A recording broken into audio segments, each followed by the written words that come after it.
সুমেরু পর্বতে আসি দাঁড়াইল,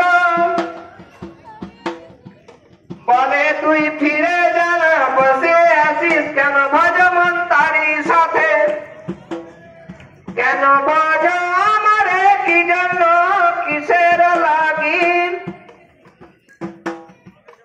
রাবণ কয় অমরত আমার দেহ দেখি, রাবণ কয় মন মানে, রাবণ কয় মন বলে পৃথিবীতে আমি অমর হব, ওগো আমি অমর হব। পর যদি দেহ মহাদেব এই বাসনা করি, দয়া করে দাও কৃতিবাস, দয়া করে দাও কৃতিবাস চরণে এই নিবেদন করি। তাই উল্টো পদে হেড মুন্ডে আমি ঝুলে মরি, নইকো গলায় দড়ি, নইকো গলায় দড়ি উঠতে বলি হাতে ধরিবে। কৃপা করি আসিয়াছ জগতের দেব, তাই তো মাথায় তৈল, তাই তো মাথায় তৈল নাইকো সেন সাবান।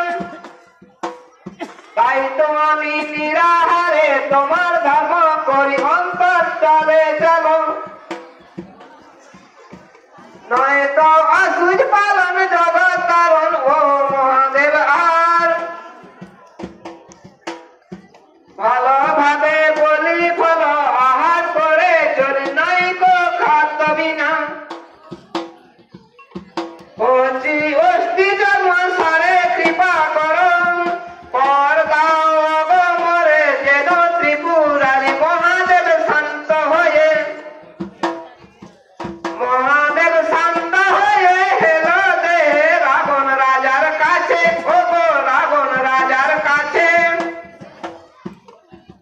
যজ্ঞ রক্ষ কিন্নর দেব সকলে হারাবে, এই ফাঁকে রয়ে গেল,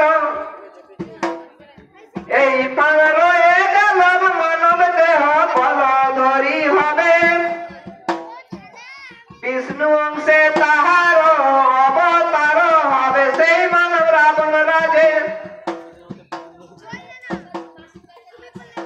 তাই মানব রাজে, তাই তো রামের জন্ম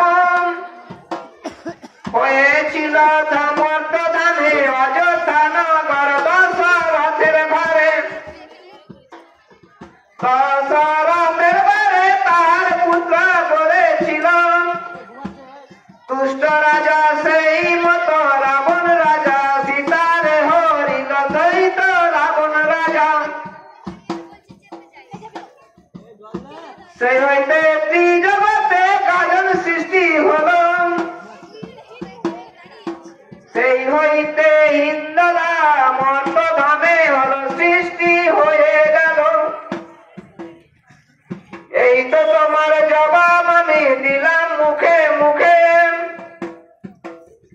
প্রসন্ন মুখে শুনে গেল আনন্দিত দেবে। পূজা মোরা ভোলা মহেশ্বরে, ভজা মন ভাঙড় ভোলা।